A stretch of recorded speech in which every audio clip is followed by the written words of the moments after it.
Hey guys, welcome back to Angel Angela, and on this topic we are going to be talking about the narcissist evil smirk.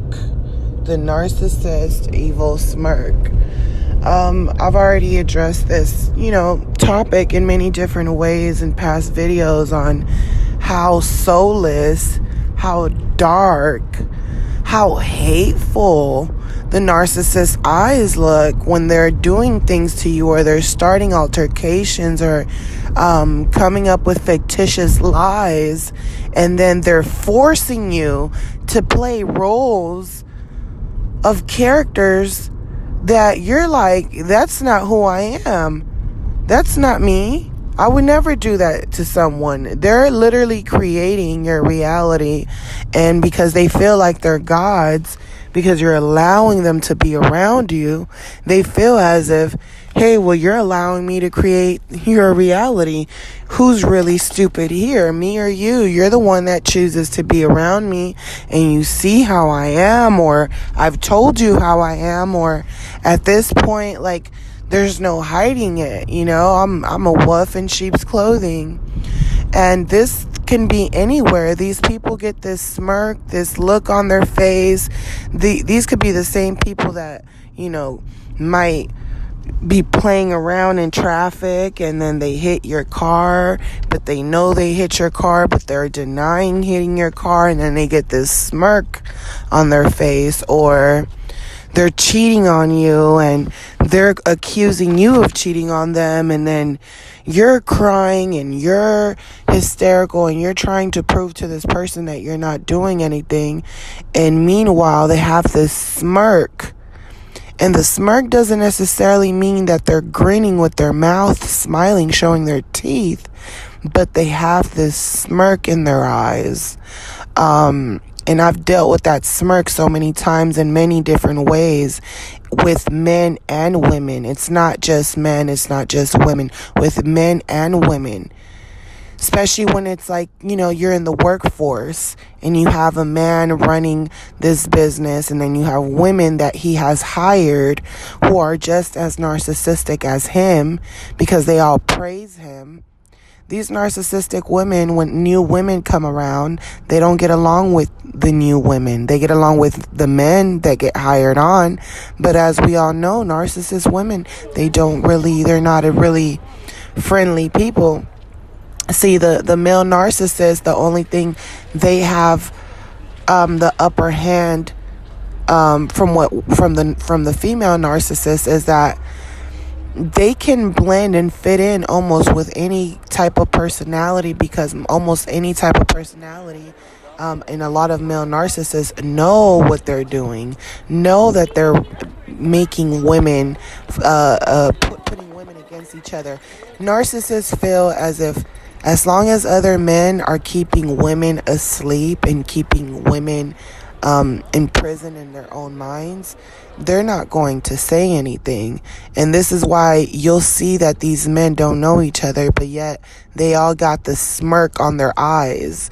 The women at these jobs, they're harassing you, they're making fictitious stories because they have a secret crush with the boss.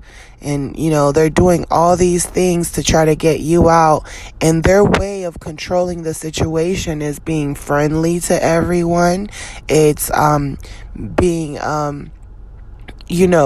allowing the narcissist that runs this business do things that they shouldn't be doing. And that's why they're still hanging on there, because they might even have a secret relationship going on with this narcissist.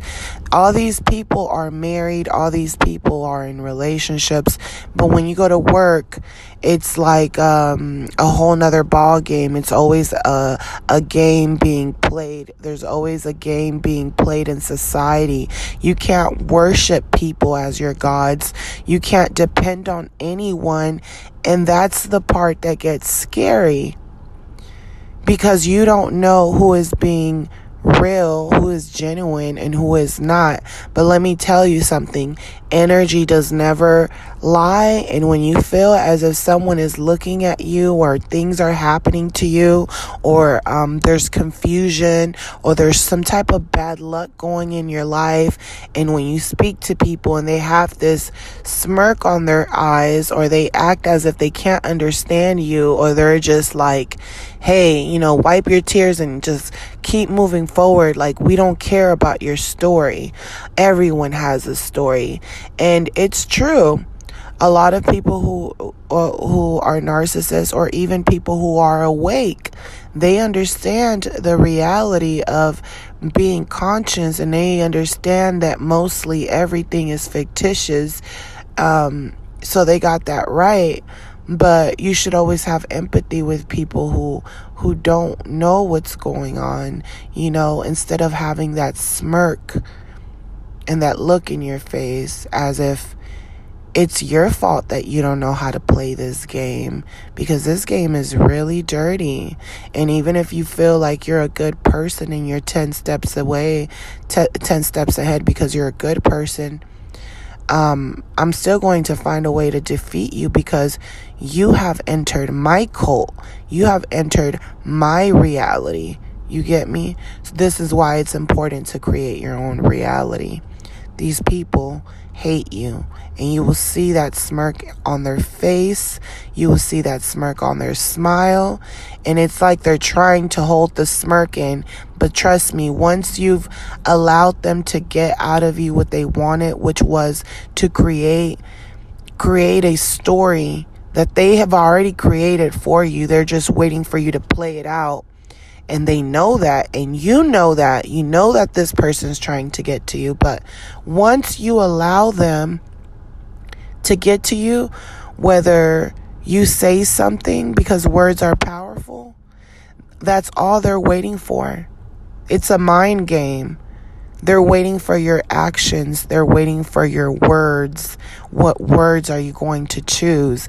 This is why you need to be very careful of the words you choose in this game. So when you see that smirk, when you see what's going on, and when you can see what's going on before it happens, you have the upper hand. Always trust yourself. You have to go to war with these people, because you already know they're going, into war with you. You have to get the right paperwork. You have to start documenting everything. You have to start, putting not just documenting things, but putting those things into implementation and get some type of results, and let these monsters know that, hey, you're not going to wait around for karma. You're going to choose to take the ignition so that you do get your karma, because either way it goes, you're going to get your karma. But the fact that you're the one who is throwing arrows at me, and I know it's you throwing the arrows at me, I have the right to defend myself. In every case, you have a right to defend yourself, even from people who think that they're not doing anything to you, but in some type of way, it's almost like committing second-degree murder just because you didn't do the actual act. You played your part in it. So trust me, the flying monkeys, the people around playing these games that are in on it, that know what's going on, they're going to learn their lesson, because it's going to happen to them. And while they're laughing here, they're going to experience it. And when they experience that pain, they might remember you or they might not remember you. But trust me, everything that goes around comes around. And even the energy that you put out, you might tell yourself, well, I'm good most of the time, but sometimes I just can't take the pain and I just explode. And I can't take the narcissist because they're playing games. They're looking at me with that smirk. They're trying to get me evicted. They're finding ways to try to get me evicted. They're finding ways to get me out of the church. They're finding ways to get me out of my family, my household. They want me to be alone. They want to destroy me. They want to destroy my dreams slowly. They want me to second guess myself anytime I'm excited about anything. They're ruining it for me. Then they get this smirk on their face, and then they bash me and call me weak and call me names and tell me that it was all my fault, that I must have the problem because everywhere I go, there's a problem. But the problem is that there's narcissists everywhere, and they're always playing games and they never stop, you guys. So I'm just sending you guys this message. I love you guys. I'm sending you guys lots and lots of love, light, and peace. And I hope that you guys are sending me some as well, because I definitely need it, you guys. So I hope this message was helpful. If you guys have any suggestions on any topics, be free to contact me. Also, I believe my email is angelangela0220@yahoo.com. If not gmail.com, to be honest with you. But I'll leave it in the description, and I'll hope to talk to you guys soon on the next one. Bye.